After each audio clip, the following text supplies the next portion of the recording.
Va alaykum assalom. Qaniysan? Yaxshi, rahmat. O'qishlar yaxshimi? Yaxshi, rahmat. O'zingiz qaysi? Yaxshi, rahmat.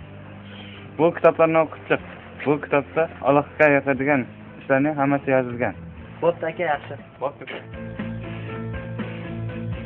Hurmatli o'quvchilar, bugungi temamiz demak quyosh haqida ekan. Siz bilamiz, biz quyoshimiz O'zbekistonda yashaymiz, to'g'rimi? Demak, mana shuncha planetani ichida biz haqiqatan aytsak, Yer planetasi nima bor ekan, yashash bor ekan. Boshqa planetada yashash bormi o'quvchilar? Yo'q. Haqiqatan ham biz shunaqa baxtli inson ekanmiz, hammamiz Yer planetasida tug'ilganmiz. Shuning uchun ham biz baxtiyor insonmiz. Mana bugun O'zbekistonning kelajagi buyuk. Jasurbek, nima qilib o'tirsan? Faqat partam tagida telefon bilan avorasan. Nima, telefoningda darsdan ham yaxshi narsalar yozilganmi? Telefon o'ynash mumkin emasligini ogohlantirganlik sizga. Nima uchun telefon o'ynab o'tiribsan? Ertamizga ota-onang bilan kelishing kerak kollejga. Ota-onam chet davlatga ketgan ishlashga. Bugun bilan biz yolg'iz turamiz. Mayli, agar ota-onang kela olmasalar, bugun bilan ertaga kelasan. Bugun kela olmaydi, bugun kasallar. O'tir joyingga. Quyosh energiyasi issiqlik bilan birgalikda, yorug'lik bilan birgalikda issiqlik energiyasini tarqatadi.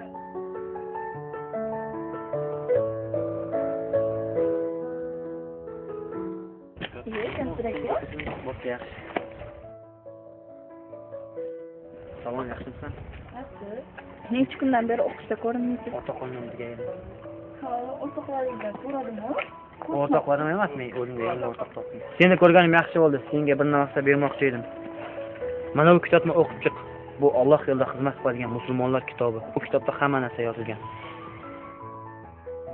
Jasur aka, men bu kitoblarni o'qiy olmayman. Agar sen bu kitobni o'qimasang, men o'zimga hijob o'rab yuradigan va bu kitobni o'qiydigan qiz topib olaman.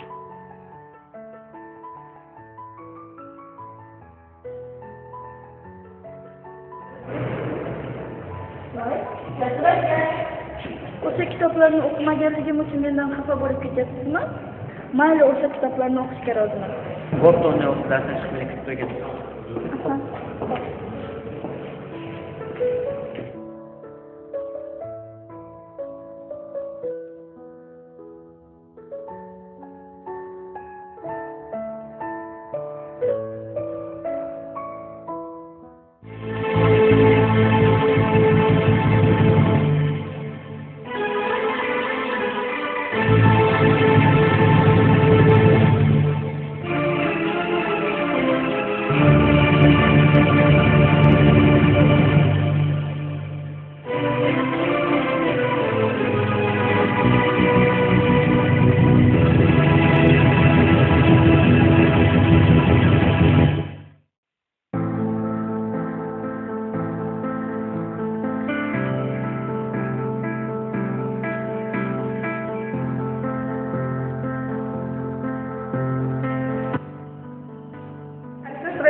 Yaxshi, rahmat. O'zing qanaqasan? Yaxshi.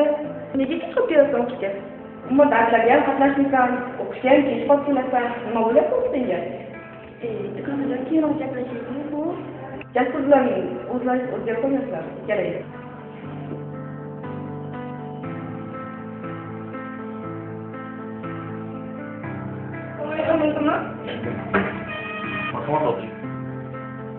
Men energetika kasblar kollejning 2-kurs talabasi Chashan Vajimon bo'laman.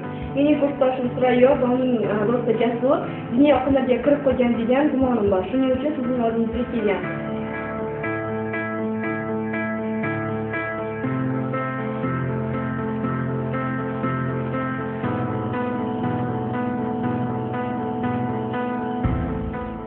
Diniy oqimlarga kirib qo'ygan degan gumonim bor. Shunga siz chora-tadbirlarni ko'rsangiz degan. Sizga avvalambor barcha ma'lumotlar uchun rahmat. Buning o'zimiz chorasini ko'ramiz.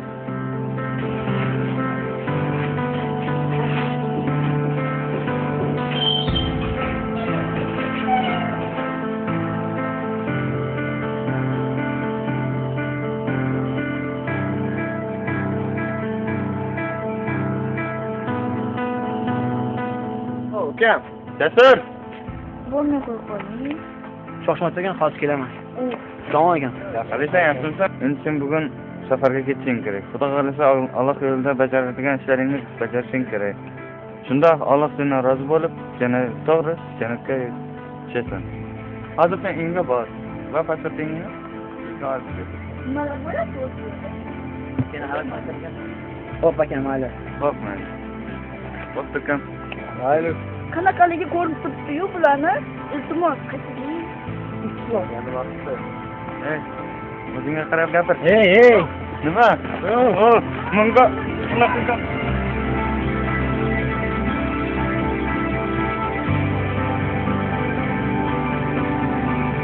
Nima qiling? Unaqa ko'ryapman. Qoch!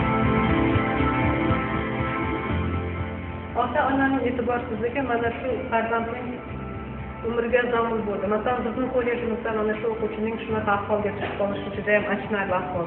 Prezidentimiz Islom Abdug'aniyevich Kariyevni aytgan so'zlarini mana shu joyda ta'kidlab o'tish joiz deb o'ylayman. Vatanimizning kelajagi, xalqimizning ertangi kuni, mamlakatimizning jahon hamjamiyatdagi obro' e'tibori avvalambor farzandlarimizning o'nib o'sib ulg'ayib qanday inson bo'lib hayotga kirib borishiga bog'liqdir. Biz bunday o'tkir haqiqatni hech qachon unutmasligimiz kerak. Shunaqa ekan aziz o'quvchilar, Alloh sizlarga To'xting, Jasur aka! Jasur aka!